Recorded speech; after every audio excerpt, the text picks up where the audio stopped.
अस्सलाम वालेकुम क्लास, कैसे हैं आप सब? उम्मीद है खैर वाफियत से होंगे। बेटा आज का हमारा लेक्चर है वो प्रोग्राम ही है। प्रोग्राम नंबर 4.13 आज हम करेंगे। ठीक है, 14, 15 एंड 16 भी इंशाल्लाह ख़त्म कर देंगे। तो इसके बाद हमारा जो चैप्टर है वो इंशाल्लाह ख़त्म हो जाएगा। ठीक है, और इस चैप्टर का आखिरी लेक्चर होगा इंशाल्लाह आज।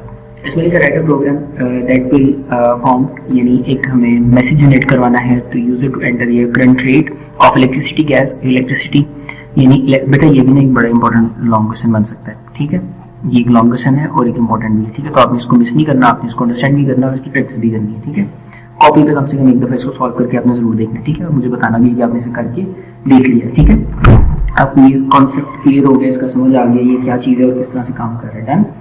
ओके, तो बेटा इसमें क्वेश्चन है कि आपको जो इलेक्ट्रिसिटी रेट है वो आपको बताना है। ठीक है, and gas and petrol per unit. ठीक है, कितना गैस का और पेट्रोल का पर यूनिट क्या है, and give each item rate at interest of 10%। जो इंटरेस्ट रेट है वो इन सब एलिमेंट्स के ऊपर 10% है, और compute and display the new price per unit of electricity gas and petrol, और हमें पर यूनिट इसका बताना है कि वो कितने का मिलेगा। ठीक है, बिल्कुल सादा सा क्वेश्चन है। ठीक है, तो एक ये इंपॉर्टेंट है और आगे आने वाले क्वेश्चन भी कुछ इंपॉर्टेंट है। ठीक है, तो इसको आप देखने क्या है। सबसे पहले हमने क्या किया कि हमने जो E1, G1 and P1, okay, तो बेटा हमने ना एक दफ़ा सवाल को थोड़ा रिवाइज कर देता हूँ ताकि समझने में थोड़ी आसानी हो। बेटा हमने ना यूज़र से सिर्फ लेना है गैस का जो प्राइस है वो कितनी है, इलेक्ट्रिसिटी बिल की प्राइस कितनी है, ये जो यूनिट यूज़ कर रहे हैं उनकी प्राइस कितनी है, और पेट्रोल की प्राइस कितनी है। हमने तीन चीज़ें यूज़र लेनी है और उनके ऊपर 10% कैलकुलेट करना है और स्क्रीन पे दिखा देना है, बस इतना सही काम है। ठीक है, अच्छा मैं कह रहा था इंपॉर्टेंट लॉन्ग क्वेश्चन है, ये नहीं है, वो एक नेक्स्ट आगे क्वेश्चन है, मैंने इसको पढ़ा पहले ध्यान से, ये वो नहीं है। ठीक है, आगे देखते हैं, पर आपने इसको करना जरूर है क्योंकि ये करो तो सॉल्व वाले क्वेश्चन आपको समझ में आने वाले हैं। सबसे पहले मैंने जो E1 यानी इलेक्ट्रिसिटी का बिल यानी गैस और पेट्रोल, इन तीनों को मैंने डिक्लेयर करवाया। अब ये वो है जो परसेंटेज के साथ होंगे। ठीक है, मैंने इन वेरिएबल्स को डिक्लेयर कर दिया। अब मैंने वैल्यू की इनपुट में लेनी है तो मैंने यूजर से कहा इनपुट बॉक्स यानी एंटर करवाओ पेट्रोल इलेक्ट्रिसिटी की प्राइस, पेट्रोल की प्राइस और गैस की प्राइस, ये सारी चीजें मैंने इन तीनों वेरिएबल्स में रिसीव कर ली। ठीक है, अब इनकी रिसीविंग के बाद मैंने इनका 10% कैलकुलेट करना। तो बेटा 10% कैलकुलेट करने का क्या तरीका होता है, मैं वो आपको यहाँ पे दिखा देता हूँ। बेटा अगर मुझे फर्स्ट करो कैलकुलेटर मुझे बंद करना है, मैं दिखाता हूँ। देखो अगर मुझे 100 का 10% निकालना है ना तो मैं क्या करूँगा, मल्टीप्लाई बाय 10 डिवाइड बाय 100, ये डिवाइड 100 करना होता है। तो ये 10% निकल आया किसका, 100 का। अच्छा अगर मैंने 1000 का 100% निकालना होता, 10% निकालना होता, 1000 का 10% निकालना तो मल्टीप्लाई बाय 10 डिवाइड बाय 100, इस तरह से किया जाता है। तो 1000 का 10% क्या होगा, 100 रुपीज। तो इसका मतलब है मैं इसको थोड़ा सा इस तरह भी कर सकता हूँ, मीन्स 10 डिवाइड बाय 100 0.1। अगर अब 0.1 को अगर मैं किसी भी चीज से मल्टीप्लाई करवा दूं तो उसका 10% निकल आएगा। ठीक है, करके देखते हैं। 1000 मल्टीप्लाई बाय 0.1 100। ठीक है, यानी किसी भी चीज को 0.1 से मल्टीप्लाई करवाओ तो पता चल जाएगा इसके 10% कितने बनने। ठीक है, सेम इसी तरह का लॉजिक यहाँ पे अप्लाई किया गया। अच्छा यहाँ आपने 0.1 आना है, मैंने 1.1 लिखा हुआ। ठीक है, 1.1 का मतलब ज्यादा होता है। ठीक है, 10% निकाला तो 0.1 से मल्टीप्लाई करवाएंगे इन सब वैल्यूज को। ठीक है, जो हमने यूजर से ली थी, मल्टीप्लाई करवाने के बाद हमारे पास नई रेट आ जाएंगे, यानी 10% कितना निकला वो आ जाएगा। ठीक है, वो निकालने के बाद हम इनको प्रिंट आउट कर देना, जस्ट इतने परसेंट उनके 10% बन रहे हैं। ठीक है, आसान सा काम था। उसके बाद नेक्स्ट प्रोग्राम की तरफ चलते हैं, वो है हमारे पास प्रोग्राम नंबर 14.4 इसमें लिखा है write a program that input and the integer. Input हमें इंटीजर लेने हैं एंड डिस्प्ले द सम, उनका हमें सम दिखाना है ऑफ डिजिट्स, इन डिजिट्स का सम दिखाना है। ठीक है, for example if the user enter 941 and display 14, तो उसको डिस्प्ले 14 आना चाहिए। कुछ इस तरह से कह रहे हैं, मैं आपको दिखाता हूँ, मैं सारे को मिटा देता हूँ।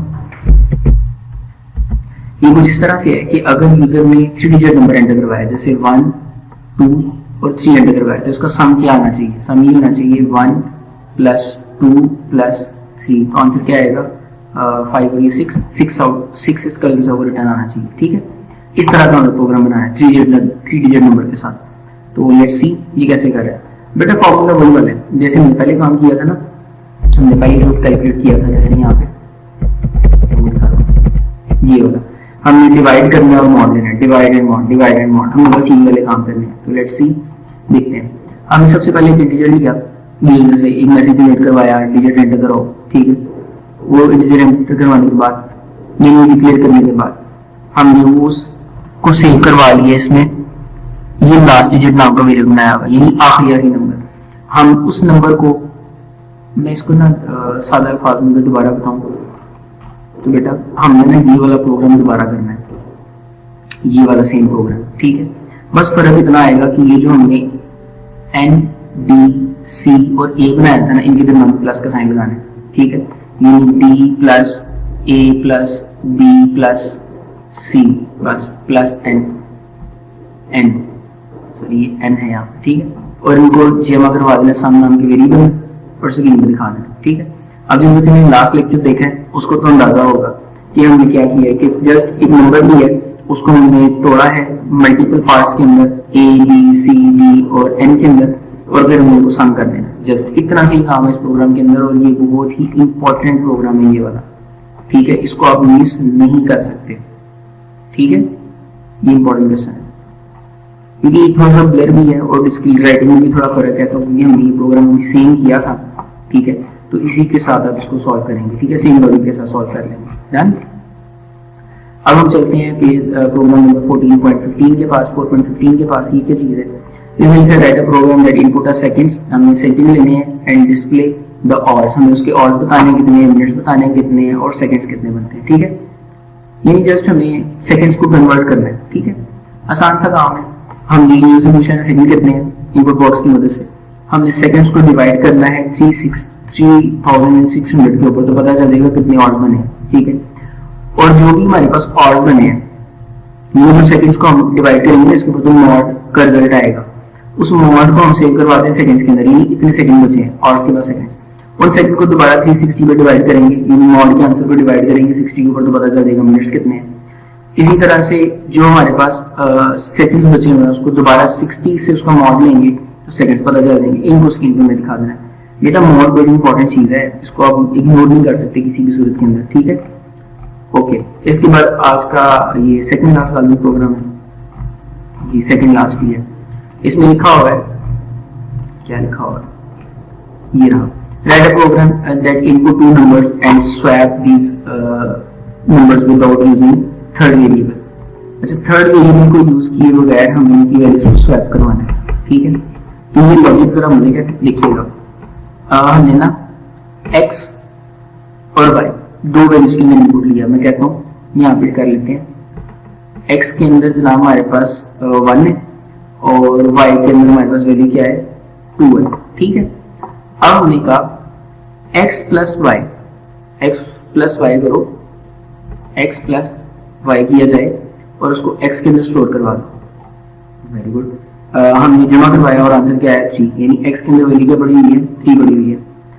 अब y की वैल्यू क्या है, y is equal to x minus y। x के अंदर 3 वैल्यू थी, y माइनस किया तो y के अंदर वैल्यू स्टोर करवा दो, तो y के अंदर वैल्यू शफल नहीं हो जाएगी, y के अंदर 2 था, क्या रह जाएगा 1 रह जाएगा। डन। और दोबारा जब x की वैल्यू निकालनी है तो वो क्या होगा x माइनस y, यानी x की वैल्यू क्योंकि 3 थी, 3 में से y माइनस करो तो x के अंदर वैल्यू क्या हो जाएगी 2। तो इस तरह से हमने क्या किया, वैल्यूज को शफल कर लिया। शफल का मतलब होता है इन वैल्यूज को एक्सचेंज करना है, स्वैप करना है। x के अंदर जो वैल्यू है वो y के अंदर से लीजिए और y के अंदर जो पड़ी है वो x के अंदर आ जाए, ठीक है। सिंपल सा लॉजिक था और हमने इसको क्रैक कर दिया। डन। अब हमारे पास आज का आखिरी प्रोग्राम, इसमें है write a program that display the name and price of 4 books. ये 4 बुक्स के नाम होंगे, वो देखेंगे स्क्रीन के ऊपर, वो लेबल के अंदर होंगे।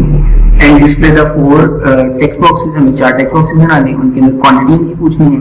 और फिर जब ये क्लिक करेगा बटन के ऊपर तो हम उनके ऊपर जो उसके 10% टैक्सेस है वो 10% डिस्काउंट जनरेट करके हम उसका बिल जनरेट कर देंगे। डन। तो ठीक है, अब ये डिजाइन के हवाले से तो आपको मालूम है किस तरह से बनाया जाता है। ये जस्ट हमने ड्रैग एंड ड्रॉप से बनाया हुआ है। 90 की बुक है, 175 की बुक है, 140 175 की बुक है। और जितनी भी क्वांटिटी होगा वो टेक्स्ट बॉक्स 1, टेक्स्ट बॉक्स 2, 3 और 4 के अंदर आएगी। टोटल हम यहाँ पे लिखेंगे, डिस्काउंट उसका 10% बताएंगे, नेट प्राइस की कैलकुलेट कर देंगे, ठीक है। और ये तब काम होगा जब हम बटन को प्रेस करेंगे, ठीक है। सादा सा काम है, इसको थोड़ा सा मैं जूम कर लेता हूँ ताकि मुझे जरा सही दिखे। इस तरह से देखो हमने पहले टोटल बना लिया, इंटीजर टाइप का सब टोटल हमने बना लिया, ठीक है। सब टोटल नाम का वेरिएबल बना लिया। अब सब टोटल में हम क्या कर रहे हैं, हमने इस प्रोग्राम को ऐसे नहीं करेंगे, हम ऐसा करेंगे कि 1 बाय 1 इनपुट लेंगे, ठीक है, और उसके बाद कैलकुलेट करेंगे। पर फिलहाल बुक को साथ लेके चलेंगे, क्लास में इस क्वेश्चन को रिवाइज करेंगे ना, इस क्वेश्चन को रिवाइज करेंगे क्योंकि ये पेपर वाइज इंपॉर्टेंट है, ठीक है। तो हमें क्या करना है, सबसे पहले सब टोटल लिया। सब टोटल के अंदर हमने कहा कि जो वैल्यू है वो आ रही है प्राइस वेब के नाम के प्राइस वेब डॉट कैप्शन, यानी इस कैप्शन में आने वाली वैल्यू को मल्टीप्लाई करवाया जाए जो कि टेक्स्ट बॉक्स के अंदर वैल्यू है। बेटा हमने ना वहां पे लिखा हुआ है, यहाँ पे देखो, यहाँ पे लिखा हुआ 190, ये बेसिकली कैप्शन है, ठीक है। इस 190 को इस टेक्स्ट बॉक्स के साथ मल्टीप्लाई किया जा रहा है, ठीक है। तो ये कैप्शन को मल्टीप्लाई करवाया किसके साथ, टेक्स्ट बॉक्स के साथ, ठीक है। और फिर जो भी हमारा सब टोटल बना है उस सब टोटल को इस कैप्शन के अंदर रख दिया, यानी इस कैप्शन के अंदर वैल्यू सेव करवा दी, ठीक है। और सब टोटल में टोटल के अंदर उसे रख दिया, यानी जो भी सब टोटल बना है उस टोटल के अंदर रख दिया, डन। इसी तरह से दूसरे के लिए भी काम करना है, ये जो कैप्शन दूसरा बना हुआ है उसको इसे मल्टीप्लाई करवाओ, जो भी आंसर आया उसे कैप्शन में डालो, और कैप्शन को ये जो टोटल नाम का वेरिएबल बना है उसके अंदर सब कैप्शन सब टोटल वैल्यू ऐड करो, टोटल में डाल दो। यानी हर दफा हम क्या कर रहे हैं, टोटल नाम के वेरिएबल में इसको डाला, फिर टोटल में इसको भी ऐड किया, टोटल में इसको भी ऐड किया, टोटल में इसको भी ऐड किया। ये भी एक अच्छा लॉजिक है, यानी आप साथ ही साथ सारे टोटल इकट्ठे करते जा रहे हैं। ये सारे टोटल हमने कर लिए, यहाँ पे सब टोटल तक ये सारे टोटल निकल है, और बाद में इसको 0.1 से मल्टीप्लाई करवाएंगे तो हमें पता चल जाएगा टैक्स कितना है, डिस्काउंट कितना है। उस डिस्काउंट को हम माइनस कर लेंगे टोटल में से और स्क्रीन पे दिखा देंगे। बड़ा आसान सा काम था, ठीक है। और इस तरह से हमारा काम हो जाएगा। लास्ट चीज इस चैप्टर की वो है कमेंट्स। गवर्नमेंट लेक्चर की काफी ये 9 मिनट में चला पूरा लेक्चर मिल रहा होगा, और आपकी कुछ शायद लेक्चर ना हो, क्योंकि लेक्चर है, और मेरी तरफ से तो शायद नहीं होगा लेक्चर क्योंकि इलेक्शन है, ठीक है। इलेक्शन एंजॉय करें। इसमें लिखा हुआ है कमेंट्स। कमेंट वो वर्ड होते हैं जो सेंटेंस होते हैं इंग्लिश के, जो कि प्रोग्रामिंग के अंदर इस्तेमाल किए जाते हैं, ठीक है। और ये जब एग्जीक्यूशन होती है तो उसका कोई मीनिंग नहीं होता, और ये सिर्फ इस्तेमाल किए जाते हैं तब जबकि कोडिंग के लिए कोई हेल्प प्रोवाइड करनी हो, ठीक है। ये यूजफुल फीचर होता है कि ताकि कोड को इजीली अंडरस्टैंड किया जा सके। यानी काफी अर्से बाद जब अपने कोड को पढ़ें, उसे मॉडिफाई करना चाहें या डिबग करना चाहें तो आपको पता चले कि यहाँ पर मैंने क्या काम किया था, वहां पर आप कमेंट्स लिखते हैं, ठीक है। तो ये कमेंट सेक्शन होता है हमारे पास, और कमेंट लिखने के लिए REM वर्ड यूज किया जाता है, ठीक है। रिमेंबर REM यूज किया जाता है, okay. Thank you so much बेटा।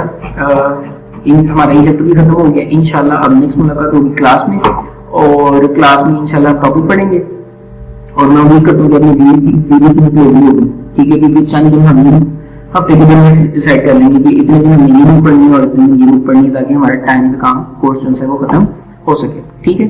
थैंक यू सो मच बेटा। इंशाल्लाह क्लास में मुलाकात होगी। अस्सलाम वालेकुम।